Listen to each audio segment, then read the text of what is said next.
বিগত স্বৈরাচার সরকার যখন জনগণের ভোটের অধিকার হরণ করে তারা জোর করে ক্ষমতায় ছিল, তখন তারা শুধু উন্নয়নের নামে শুধু মেগা দুর্নীতি করেছে, যার কারণেই আজকে এই সিলেট জেলা স্টেডিয়ামে এসে যে অব্যবস্থাপনা দেখলাম এবং যে জরাজীর্ণ অবস্থা দেখলাম সেটা খুবই দুঃখজনক। এবং আমরা বিশ্বাস করি যে আমাদের মাননীয় প্রধানমন্ত্রী আল্লাহ যদি সব ঠিকঠাক রাখে, ইনশাল্লাহ আগামী 30শে এপ্রিল আমরা এই সিলেট জেলা স্টেডিয়াম দিয়ে আমাদের যে নির্বাচনী যে ইশতেহার, সেই ইশতেহার অনুযায়ী আমাদের নতুন করে স্পোর্টস এই কর্মসূচি ইনশাল্লাহ আমরা উদ্বোধন করবেন আমাদের মাননীয় প্রধানমন্ত্রী। এবং সেখানে আমাদের ফুটবল, ক্রিকেট সহ আমরা প্রথম পর্যায়ে 7টি ইভেন্টকে নিয়ে আমরা আমাদের নতুন করে স্পোর্টস শুরু করতে যাচ্ছি।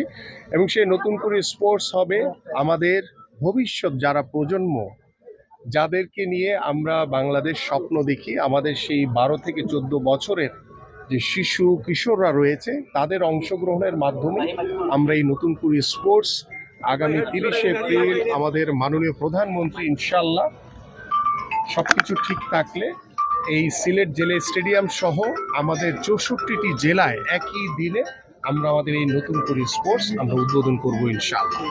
এবং এখানে প্রথম পর্যায়ে অংশগ্রহণ করবে আমাদের প্রত্যেকটি উপজেলার যে দলীয় যে টিমগুলো থাকবে এবং সেখানে ইন্ডিভিজুয়াল স্পোর্টস থেকে শুরু করে দলীয় যে ইভেন্টগুলো রয়েছে সকলে অংশগ্রহণ করবে।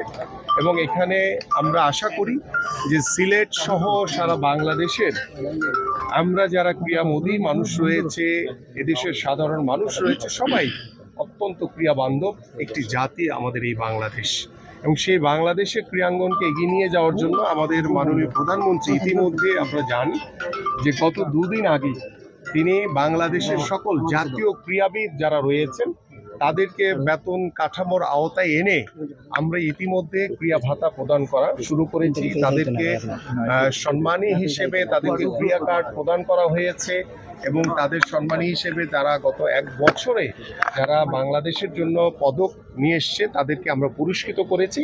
এবং আমরা প্রথম দিন আমরা 129 জনকে ক্রীড়া ভাতার আওতায় এনেছি। ইনশাল্লাহ আগামী 7 দিনের ভিতরেই আমরা প্রায় বাকি 500 জনকে ইনশাল্লাহ আমরা এই ক্রীড়া ভাতার আওতায় এনে আমরা বাংলাদেশের ইতিহাসে এই প্রথম সরকার সকল খেলোয়াড়দের দায়িত্ব নিয়ে যারা আন্তর্জাতিক পর্যায়ে ইতিমধ্যে বাংলাদেশকে রিপ্রেজেন্ট করেছে, ভালো কিছু অর্জন করার রাস্তা তৈরি করে দিয়েছে, সেই রাস্তাটা যাতে আরও সুন্দর হয়, আরও মসৃণ হয়, সেজন্য আমরা ইতিমধ্যে সরকারের পক্ষ থেকে আপনারা জানেন আমাদের যে একটি ট্যাগলাইন রয়েছে যে ক্রীড়া হলে পেশা, পরিবার পাবে ভরসা। সেই পরিবারের ভরসা এবং আস্থা অর্জন করার জন্যই আমাদের এই উদ্যোগ। খবরের কাগজ, নিখাত, নির্ভীক, নিরপেক্ষ।